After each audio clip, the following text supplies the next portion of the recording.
you start to replay this part of the webinar, what I want you to understand is there are 3 ways in which we likely will be trying to get our core emotional needs met. The first one is fight. We will do fight with individuals around us. So often it's partner, a wife, a husband, the children, colleagues, friends. We don't necessarily do the fisty thing, as I call it, where it looks like a physical fight. So often it's a more passive approach to it, and the passive aggressive, I don't know if you know passive aggressive, I won't try and define that right now, but it's a more hidden type of fight. I often say us men have perfected a form of passive aggressive where we go into the quiet treatment, the silent treatment, when we have been upset by a wife, a female partner. We remove touch and conversation, and with us men that can go on for days and days, often just about it, until we want intimacy, and then perhaps we'll try and make up at that point. But we, men and women, with a passive aggressive approach, used to be tactile because somebody has upset us, that person, we withdraw from conversation with them and use minimalist words.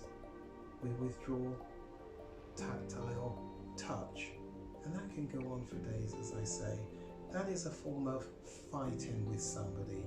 Arguments as well, verbally fighting. You say black, somehow find myself saying white.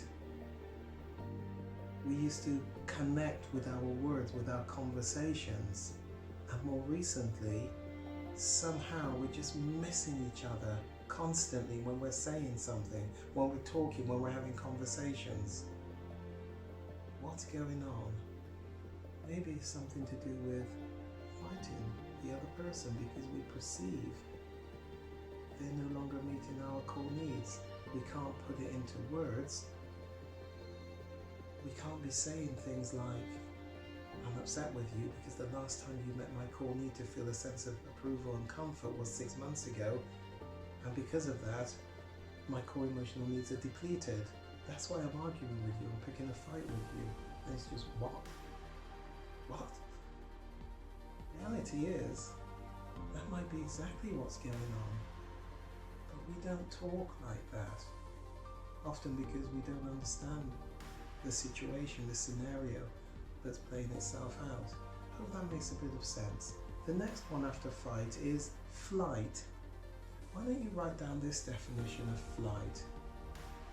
My definition of flight is we move ourselves out of the place where we perceive our core emotional needs are not being met, and instead we put ourselves in a different environment, a different situation where we perceive our core emotional needs are more likely to be met.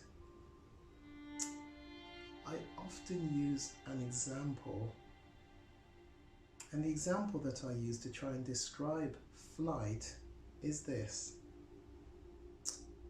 Man and wife, I hope this isn't seen as in any way sexist, but we do have a stay-at-home mum.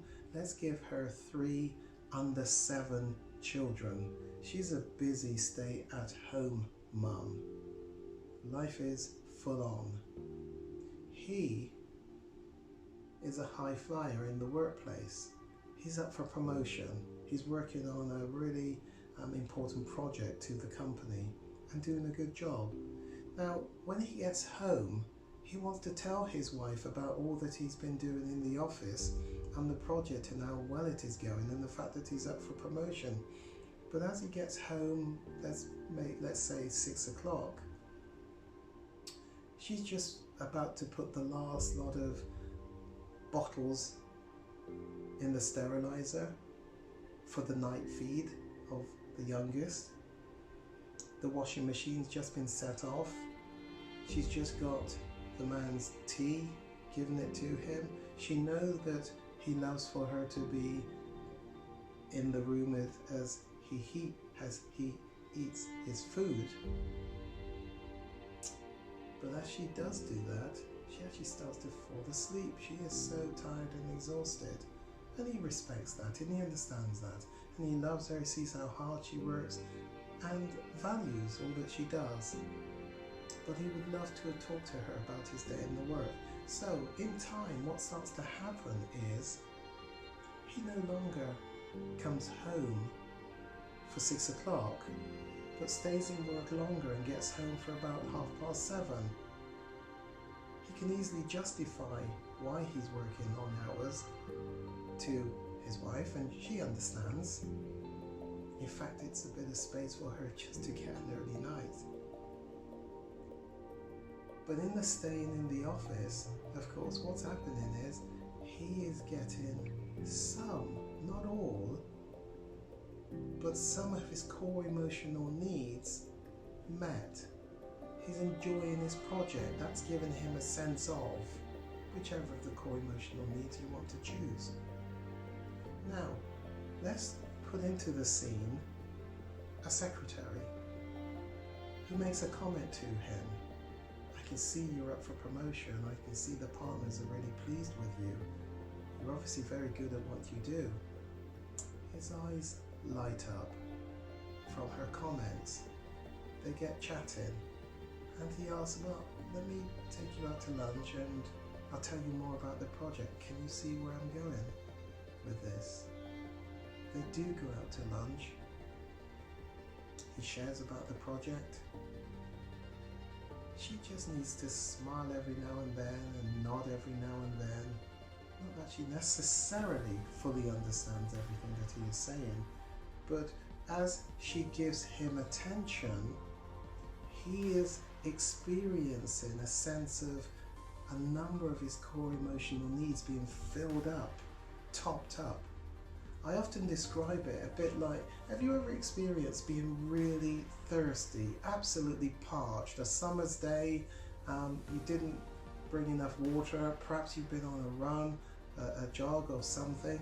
Have you ever experienced that where water just looks, in fact ice cold water, just looks so good, feels so good, parched? And do you remember what your body feels like after you get that ice cold bottle of water and you start to drink? It's like everything in you starts to liven up and you just come back alive. I often joke, for those of us who are of this age, we remember this advertisement for Heineken. Heineken reaches the parts other beers cannot reach. Don't know if you remember that one. It's an age-related thing, don't worry if you don't. But the point I make is, as the water is going down, it's a bit like a drought, and all the plants have wilted and withered and and then when the rain starts, if you were to watch the plants over a period of time as the rain falls upon them, you'll see them start to just come alive and open up and bud. Well, it's just like that when you drink that water. It's just like that when depleted core emotional needs that have been depleted for long periods of time start to be met. So this secretary is starting to meet a number of core emotional needs, and he's coming alive, more alive. And he says something interesting, which is, you understand me so much more than my wife. He's gone to dangerous territory now. Personal with business. But that's the reality of what he's feeling. But recognize feelings aren't always telling the truth. You know that with sex, porn, love addiction, not always telling the truth. But the fact is, He has experienced such a high from her attention that he feels love and affection. It isn't love and affection. In fact, they meet a few times for lunch and they may go on to become intimate, to have sex. As soon as the sex is finished, for him, the bubbles bursts. No pun intended, but I guess it is, isn't it? Reality kicks in and he recognizes, why did I do that? Why did I do that? I know I don't love you. I know I love my wife. I don't understand why I've done what I've done.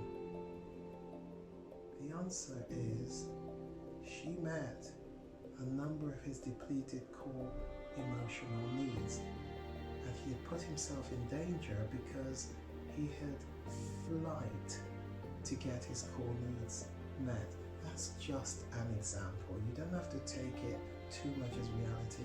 Having said that, I am also a couples counsellor, a marriage counsellor, and that very much is what I see in reality. It's a flight in to get core emotional needs met.